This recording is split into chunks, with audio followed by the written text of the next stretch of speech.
All right. Okay. Fix the Uh, glitch. how elevated is your heart rate, Me, Maddie? cool 48 beats per minute. I'm like I'm Um, barely above comatose. And sorry, good. to that point, Tim, I feel like I should clarify. I am not in a sauna, nor am I being held captive. I feel like our viewers might have that appropriate but mistaken impression. I'm just in a phone booth at WeWork, right? It's for and with that, I'm Matty Wishnow. I'm co-founder here at Facts and Feelings, but I'm not the talent. I'll hand it over to you, Tim, the talent. Uh, I am Tim Wilson, the head of solutions at Facts and Feelings. Thanks for joining our LinkedIn Live today to those of you who have joined, and apologies for the technical difficulties. Just know there is uh, profanity was said off mic by multiple people, and it worked. So apparently, if you curse at LinkedIn enough, the feed works. But thanks for coming to this LinkedIn Live. We're going to have a fun little conversation. We hope. I'm going to hit the housekeeping really quickly. One, we're going to do questions through Slido. So there will be a little link that pops up at the bottom of the screen, and you can click through on that. And if you have any questions or thoughts you want to share, that seemed like a smoother way to throw questions in than trying to manage it through LinkedIn comments. This video, if you have to drop, or if you're arriving late, you're not going to hear me say this. This video will be available afterwards as well. And we'll also say that the theme of this LinkedIn Live, it's an analytics reset. At Facts and Feelings, that is something that we do with organizations. So there is this link to a page on our website with various kind of resources, articles that are about an analytics reset.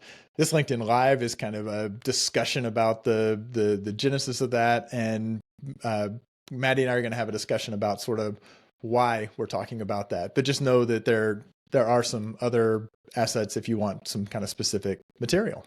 Thanks for joining. Yeah, including, by the way, Tim, you've buried the headline. Your Jeff Foxworthy impersonation, which I think survives on LinkedIn as well, where Oh, you LinkedIn, sort YouTube. Yeah, yeah, where it's not on TikTok, but you shared with fans and haters what are the symptoms that would suggest that they quote unquote probably need an analytics reset. And with that, why don't we get into it? I feel like if we're gonna sort of tag this talk with something as clickbaity as analytics reset, we should probably, I was about to do air quotes, thought better of it, and then I did it anyways. I feel like we should probably provide some context. And in this case, Tim, I think our context goes back 15 years when I was just a lowly reader of your blog, Gilligan on Data, and I reached out to you because I had this nagging sense that something was coming for, let's call it loosely, digital direct to consumer stuff. That businesses were spending more money designing, building, sharing digital things than ever before. But there was a huge delta between like the investment being made in doing it and the actual insight into whether that stuff was working, not working, why or why not. And that moment, let's call it 2010, 2011, coincided with a deluge of SaaS in the analytics, experimentation, user testing space. And I don't know about you. I guess this is maybe my question. Like, I was extremely excited. I was like, finally, we're going to have greater insight and opportunity for continuous learning, continuous optimization. So cast your mind back 15 years. Were you with me? I was I was there. I was probably 5 years into it, so I think I was still doing the shots. I hadn't quite gotten to the hangover. I mean, I did not see what was coming. I saw kind of nothing but sort of glory coming forward, and the frustration was why are more people not seeing what can be done? Although I also think I was starting to see some glimmers of how that could run off the rails. But yeah, absolutely. Yeah. I mean, I think like pre 2010, most organizations that I was familiar with might have had like one piece of analytics software, maybe a piece of business intelligence software, likely no experimentation, very little use in the realm of remote usability testing. And if you were an analyst at one of these companies, your job was either to implement the software or to generate reports. And I was so hopeful, having worked with so many talented, capable, high capacity analysts, researchers, and analytically minded people. I was like, okay, well, the future will be kind of harnessing the people power and the software power to gain greater insight, to continuously improve. And I was so excited, as you well know, Tim, because you helped me. I started a services company called Clearhead, which kind of reimagined UX and product design as continuous experimentation. And I was waving the flag around the relationship, in particular between like business owners and designers and experimentation and analytics. And 10 years after you and I first met, I had this horrible feeling, which I sort of confessed on LinkedIn and to you, that we were living through an analytics hangover. That compared to 2011, by 2020, 2021, most businesses were spending hundreds of thousands, if not millions or tens of millions of dollars on software and people and agencies to manage and implement analytics, experimentation, and research software, but that I couldn't really point to evidence that these businesses were operating with greater insight or continuous learning or continuous optimization. And, I sort of, this nagging feeling that the capacity and the opportunity had far outpaced the reality was something that really, honestly, it depressed me. And I think I sort of, I had another moment where it's like, Tim, are you feeling what I'm feeling? So, analytics hangover, is that Yeah. is that a real thing? I mean, I feel like it is, although I kind of wonder how much of it was kind of how gradual versus sort of just a waking up. Because back when you and I first worked together, when you opened the doors on Clearhead and I was there, I think you framed it well. There was you're working on collecting data or you're analyzing it. Actually, when I started in web analytics, it was usually the same person doing both. It was a simpler time. The same sort of thing happened with experimentation where it became just like volume sort of took over the volume of experiments or the volume of data collected. And you could start to see it. And occasionally I would kind of lift my head up and say, we keep treating we're going to get value out of this after we, cut over our experimentation platform, re-implement our digital analytics, get the new BI tool in. And it does feel like there started to be a realization, and that's kind of the hangover we talk about, that of organizations saying, what are we doing here? And when somebody would say, what are we doing here? There would be somebody ready to say, yeah, you're right. Good point. But with privacy, we gotta change what we're doing so we're staying regulatory compliant. Or you're totally right. And what we need is a customer data platform. So like, as people would kind of be like, oh, this doesn't feel right, there were always, and there still are always, kind of a bevy of solutions that obviously you and I don't think are like the solution. We're kind of like you have a hangover, please don't take another shot. Like, you're going to have a perpetual hangover. Something needs to change here. Yeah, and this is a good opportunity for me to say something that I know you and I have discussed many times, which is like, I think that both on the business side and the analytics side, the intentions are good. Like, if you talk to Absolutely. anyone who is in a leadership position, it's like, want to be more data driven, want to be more evidence based, want to make more like confident decisions that are user centered. You hear that all the time. And also, I think it's important to note that like the SaaS that has been availed in the market it's incredibly exciting. On the other hand, I do agree with you that the first motion that like the muscles were built around was by the tech. And that's like the easiest muscle to build. That's writing a check, and there's plenty of people that will sell you something. And then the next easiest motion is like hire somebody to be responsible for the tech. And then the third easiest motion is to say we need more tech, data, or people. The hard part, is really the value realization. So let me ask you the obvious question, like good intentions, like exciting software, like where did we go wrong?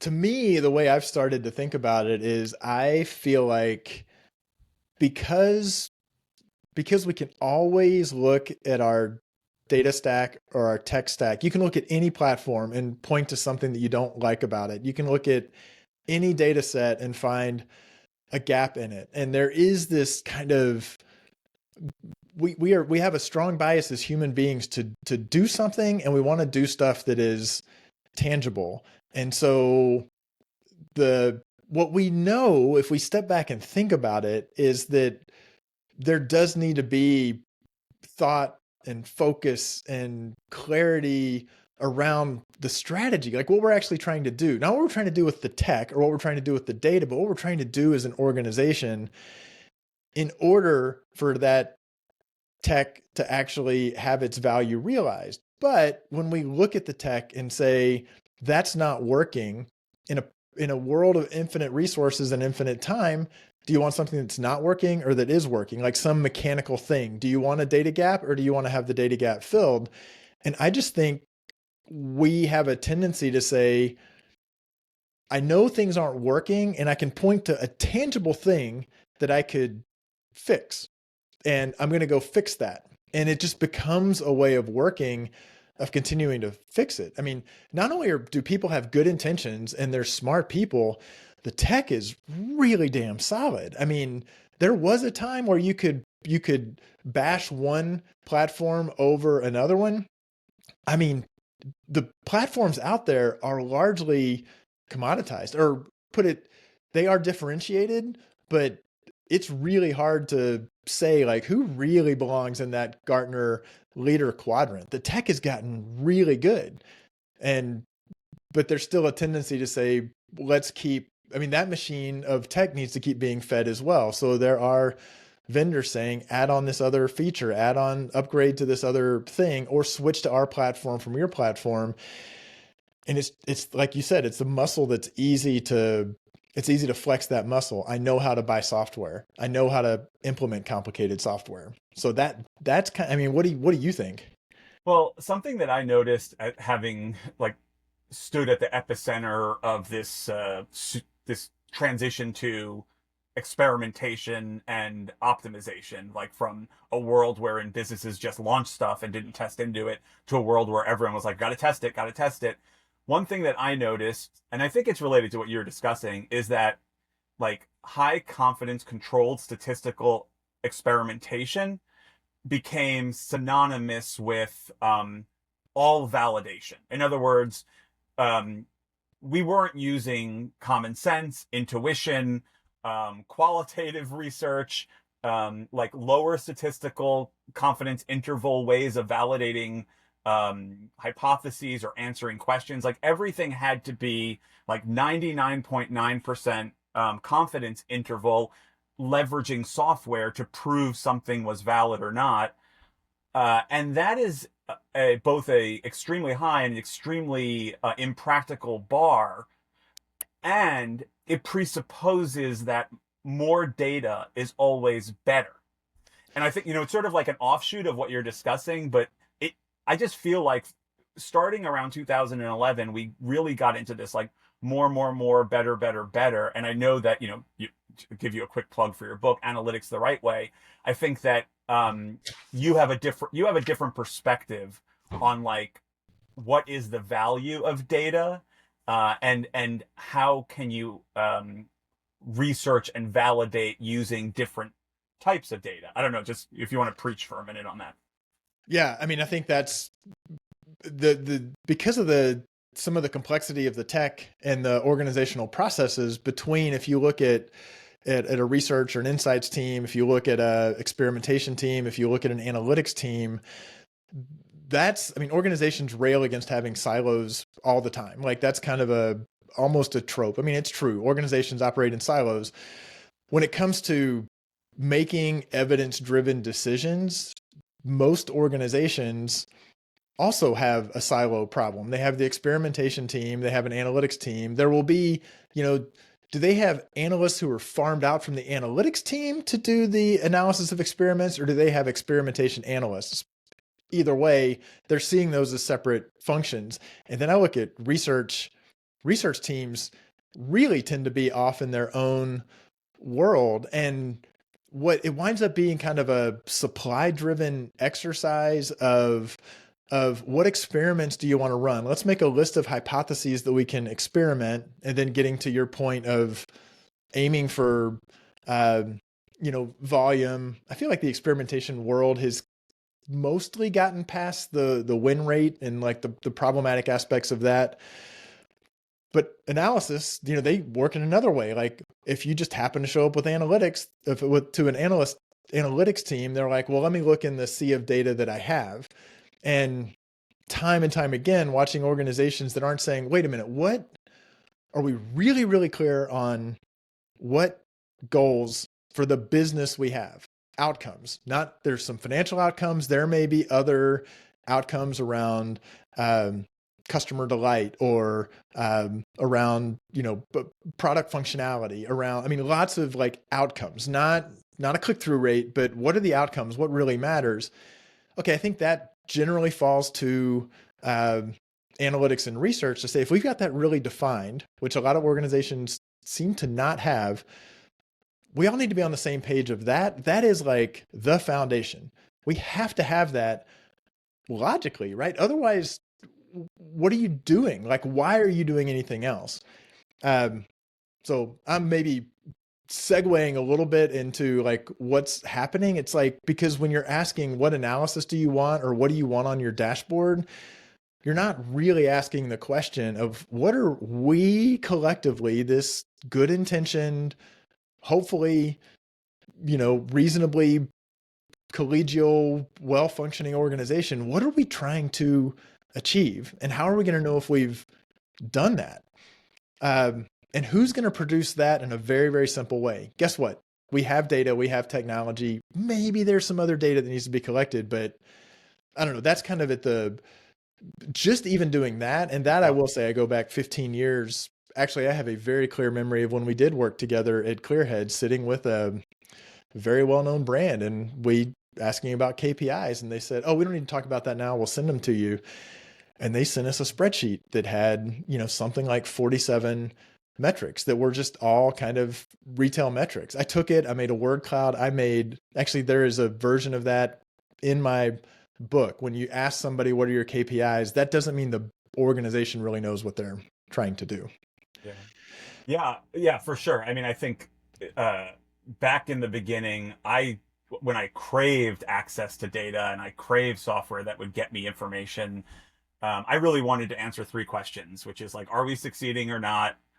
If not, what's standing in the way? And then are the things we're doing more likely to help us succeed? And those are the questions I wanted. Now, 10, 15 years later, what obviously keeps me up at night, what brought us here, is that the investment in ostensibly answering those questions has not yielded answers to those questions. It's like a water everywhere, but not a drop to drink. It's we've spent how much money on doing this, and yet the goal for this year is still collect more data, or try out something with AI, or it is constantly a deference. And to be clear, Tim, I think there's plenty of people out there smarter or minimally like really well aware of this. So let me ask you, like, maybe the $64,000 question, which is like, if we're not the only ones feeling this feeling, why do you think most companies are struggling to do anything meaningful about it? And I've sort of skipped over in the opening that, you also have a book that you came out, I don't know, a year before my book. And I looked at it and I'd read it and we were saying kind of the same thing. So not only are there people who are seeing it, there are at least two people, we happen to both be on here, who were so motivated about the frustration that we sat down and kind of wrote about it. And it's a kind of, to me, a very fascinating study. If you read both books, they are very aligned, coming from very uh, different directions, but they actually say the same thing and kind of recommend the same approaches.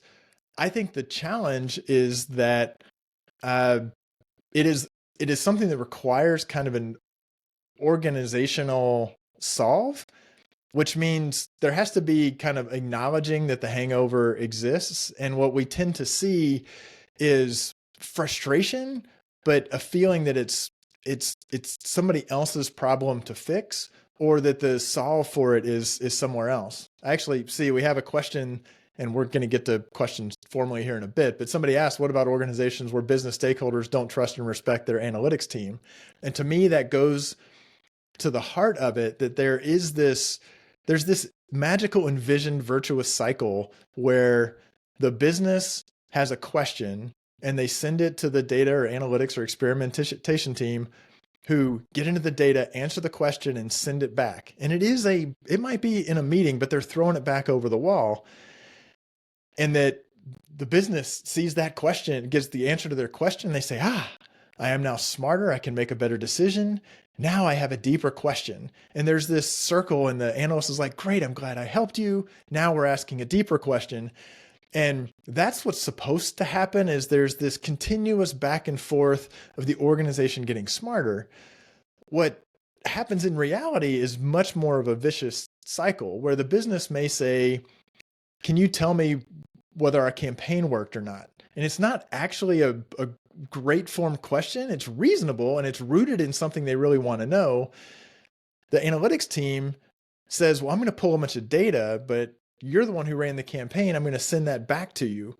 And the business looks at it and says, this is all relevant, but I don't know that it really answers my question. But I also notice, I need to refine my request. Let me ask you more detail. Can you slice it this way? Can you go back farther? Can you make more comparisons?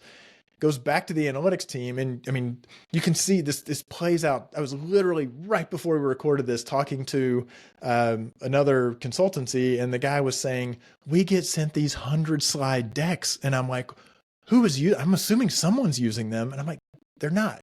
What happened, this natural thing just kind of bloats up to more. And the problem is, if you look at that and say, where's the problem and who's supposed to fix it? And you've already defined these two parties. So there's this tendency to say, is it the analytics team to fix, or is it the business to fix? And the answer is, it's both. But I actually do think it really starts with the business recognizing their role in kind of breaking that cycle. But I just think it's, everybody says this isn't working, but I assume that's because the other team is on it. They're telling me that they're doing something. I don't know. What do you think? I couldn't agree more. I mean, at Clearhead, I had the great pleasure of working with like over 100 Fortune 1000 companies. I probably like chatted with like another 300. And you maybe wouldn't be. I think most people would be shocked at how few companies have clear and unambiguous alignment between business and, let's call it, the analytical function around what is success, what are the problems existential problems we must solve, and then what have we learned along the way that are insights that will change the way we behave. Like, I know, when I talk to most leaders on the business side, they'll tell me that, the goal around analytics or data or research or business intelligence are things like data democratization, or, we're doing like a snowflake migration, or, it is almost always tactical. It is never behavioral, which, like, I think kind of begets the next question I wanted to ask as we really turn the corner here into like the solution. But before we do that, like, how does an organization, in your mind, Tim, know whether they can kind of like tweak the way they're working, or whether they actually like need to like press the button and do a reset? Like, I'll just. Yeah. I mean, and I guess that's the other thing. We're a little cheeky when we call it a reset. Like there's inherently which maybe not the best analogy to use given the last couple of months, but there is a level of like rebuilding the plane while in flight. Like realistically, practically, you can't just say we're going to shut everything off and do nothing with data and analytics and research and experimentation, and we're going to start it. That would be nice, but then the organization truly would be flying blind, and then there's going to be such pin-up demand that it's going to kind of blow up. But I think the tweaking is really taking a good hard look at. I think you put it really well. Are the requests coming in? Are they tactical? Is the interaction between the business and the data team, is it very tactical? Is the business making data requests? Is the business being so prescriptive as to what they want? And, can the analytics team articulate, I know as an analyst what this business partner really cares about and what their real challenges are. Because if you're in a cycle of a ticketing system that, we had so many requests that we switched to a ticketing system that we don't talk to the business kind of puts in their requests for updates to dashboards or new reports or new analyses, that's a sign that it is like a reset is needed. So yeah, now you're realizing I could put on my baseball cap backwards and start doing my Jeff Foxworthy impression. Well, fortunately, I think there are multiple signals. But if you ask yourself, are we just chasing more data, more tech, and there's no way? We didn't wind up as a client, but last year talked to a very, very large brand where the head of analytics said, I cannot staff my way out of this increase in demand. And we're like, you're right. Like you can't. Like that's if you feel like you're not gonna be able to staff up the analytics team because of the volume of requests, that can feel like, the company's super data driven, but what are those requests? Is value being added? Time to do a reset, Yeah, I mean, to use an obvious but maybe blunt metaphor, it's like occasionally you have to do a hard factory reset on your phone, and the issue is often not necessarily like the phone or the potential for the phone, but it's how you've used the phone. And I do feel the same way about most businesses, which is to say, if you push hard enough, there are clear and balanced OKRs, but you really have to stress test to get them. If you push hard enough, you will get to the unambiguous problems that risk those goals being achieved. And then if you push hard enough, you will say, okay, these are the insights that we have garnered in measuring our success, in researching those problems, in validating those hypotheses that we need to start propagating and adopting. It is very rarely is the reset about changing the software or adding a new piece of software. It is almost always about radical alignment on the basics, which I've kind of already gotten into it. So I'll ask you, since we're already about almost 30 minutes into this, can you describe what an analytics reset looks and feels like in terms that our guests here will relate to?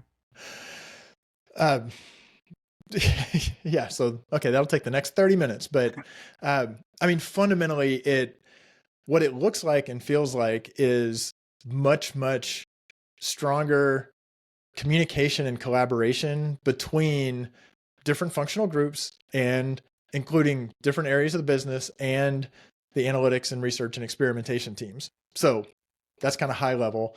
And I also say, I don't think that, Facts and Feelings has the one and only formula for doing this. It is going to be organization specific.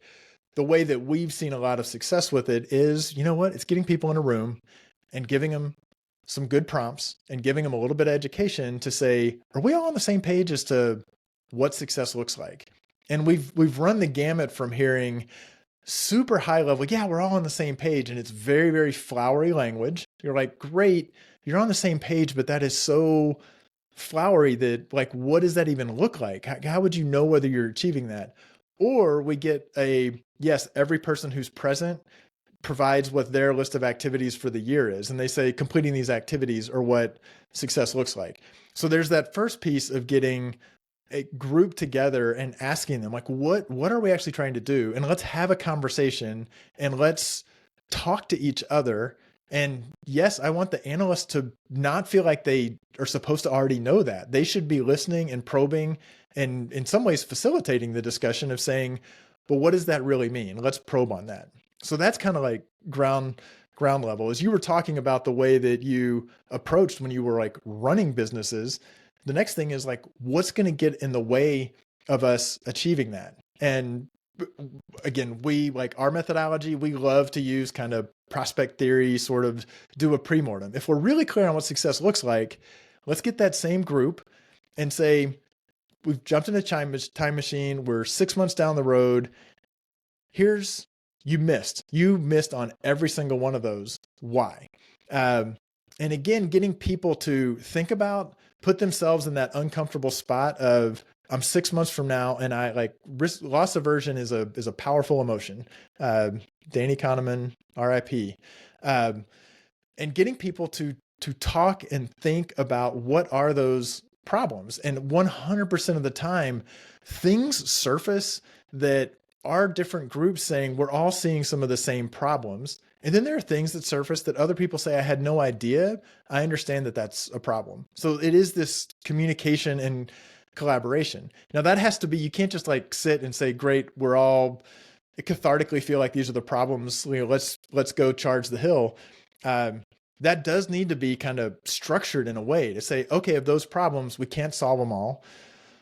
Which are the ones that are the problems most worth solving? And let's all agree on that. Everybody's been heard. That is a valid problem, Joe, that you articulated, but you also agree that that is not the problem most worth solving right now. We'll keep it. We'll come back to it. And then the third part is, okay, if we've decided which problems are most worth solving, now we are going to decide, we're going to talk about what are our ideas for solving those. Not just say, here's a problem, Joe, go solve it. Here's a problem. What are the possible ways we could solve it? And to me, I feel like it's what I've done for over a decade in my career, is listening to questions and ideas and always translating those into a hypothesis. Because if you do that, you could say, now, how would I go about validating the hypothesis? All of this happens upstream of my analytics platform, my BI platform, my experimentation platform. We agree as a group, these are the hypotheses that are most promising, and we are aligned on how we're going to validate. Do they actually hold up? And then now we have a very, very focused roadmap. So then when the analytics team, if it's the best way to validate this is to, go do a regression on, the data that we already have, then great. You're doing it with real focus and clarity. And when you're delivering it back, you can tell a compelling data story because you know that you were validating this idea to see if it would actually shrink a problem that was worth solving, that is a problem that will prevent you from achieving as an organization, the goals. So all of that just doesn't happen when it's, what are the requirements? What data do you want to see? What do you want on the dashboard? We're implementing a new tool. Like none of that happened. At best, what happens is, well, it's got to be grounded in the business. So have that one conversation and figure out the business questions or the business requirements. Whereas in our world, at least, a reset is, there is a lot more of that upfront thought and alignment. And that also means there is a mechanism in place to share when insights are found. Not everything is an insight. So you find things and they do move the business forward and people, that's good. And then occasionally there are things that are found because it's like, this is a beefy problem and we validated this idea. And now we as an organization are genuinely smarter and it is much easier to socialize because everybody has the same basic framing. I'm going to do the easy part here. I'm just going to sort of sum up the 4 things I heard, which is like, number 1, defining and measuring success in clear, balanced, and ambiguous terms. 2, sizing and understanding the problems that are most worth solving. 3, using the right tools, the right data sets to validate those hypotheses for solving those problems. and then 4, sort of capturing, propagating, and adopting the insights based on all of this work. Now, like, incredibly, on some level, like elementary, obviously brutally hard to do. And I think that the enemy of this has become like reporting, data fishing expeditions, data cleaning expeditions, new software implementations. And I think that, part of like the hard reset is a little bit of like time out and stop the insanity. Like, let's get back to like how this actually adds value, not what is possible, but what is necessary, and acknowledging that there are many ways to measure, many ways to research, many ways to validate, many ways to share and propagate, but that without those things, we really are going to continue to be mired in this analytics hangover. So says you and I. I'll ask you, have you noticed any questions pop up that while we have a few more minutes, we should answer? Yeah, the questions are flowing in. So Okay. I'll start with the one we kind of covered one earlier because I jumped the gun because it was what happens. Actually, I'm going to combine two together. One was, what about the organizations where business stakeholders don't trust and respect their analytics teams? And there's another one that says, please expand on the organizational solve. Let's say it's my problem to fix. How do I go about building the coalitions in the organizations to do that? And to me, those both go to kind of the root of the necessity of communication and relationship building and humility, really. Like, going, if you're on the analytics side and the analytics team is getting beat up because they're hearing that they're not delivering insights. Well, if you go in and say, let me explain to you why I can't, and it's your fault that I'm not, like, that's not going to work. So my kind of answering those two is like, you do have to figure out who the friends are, who the friendly, who's seeing the problem. If you have a discussion like this, like, don't we agree something's not working here? Can we talk about it? Like,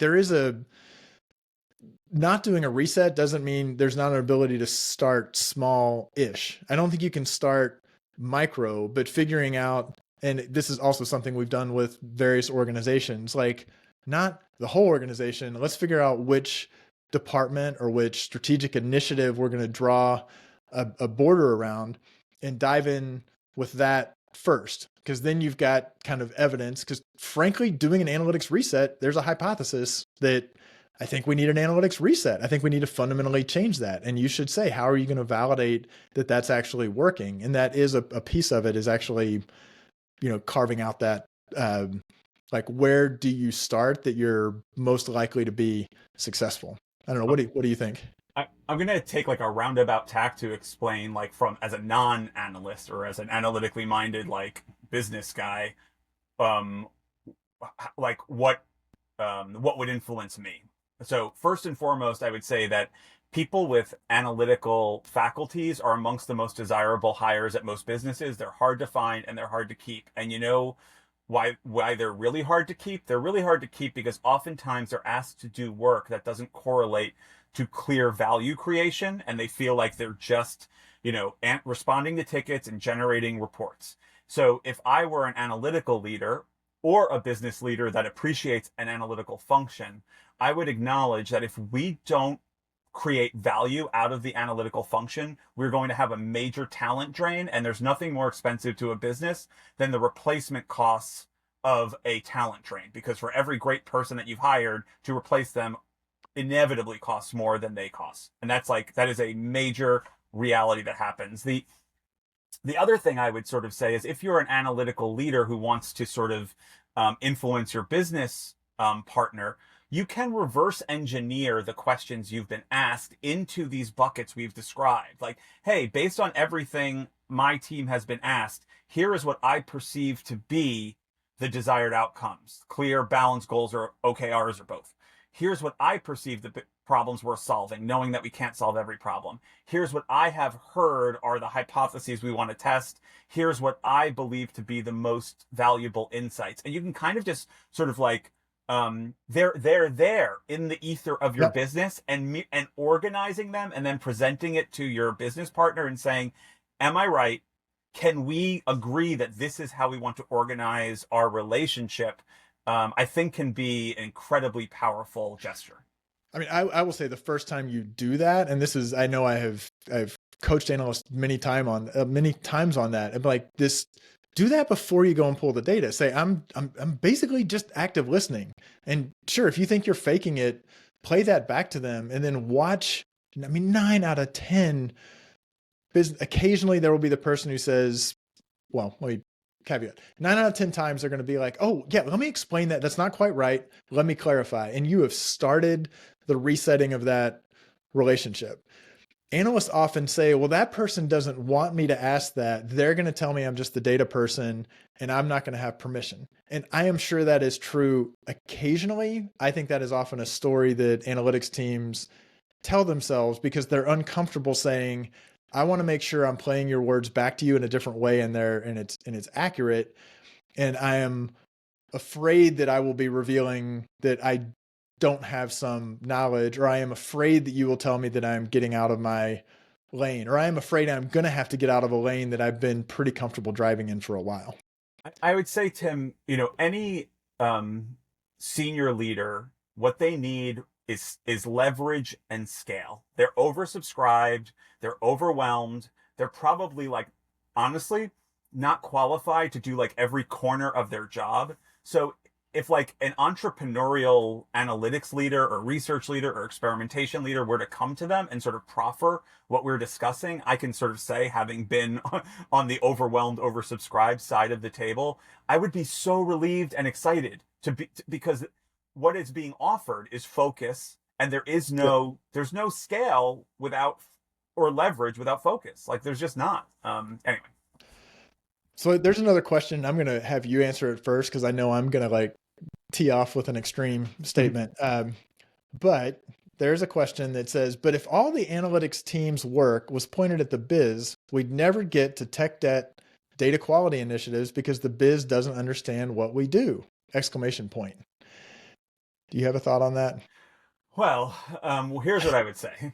If technical debt or sort of like data hygiene are problems most worth solving, then absolutely, like, the business and the analytical function or the technical function should address them. I think what you and I are suggesting, Tim, is that if people really got together and had a very sober conversation about what is the relationship between goals and problems most worth solving, I think that they would acknowledge that there are ways of measuring, understanding, validating, and adopting insights that are not significantly debilitated by the state of technical debt or sort of data hygiene. But I'll just sort of leave it at that. I think that is often a red herring. We have more data than we could conceivably know what to do with, and tech has become more productized than ever before. So I often find those to be convenient red herrings for doing like the real relational work that we're presupposing here. Yeah, and I would agree. I mean, obviously, to me, I think a lot of the tech debt is because the reset didn't, when's the best time to do a reset? 5 years ago. When's the second best time? Right now. So the tech debt has been built up because these ways of working happened.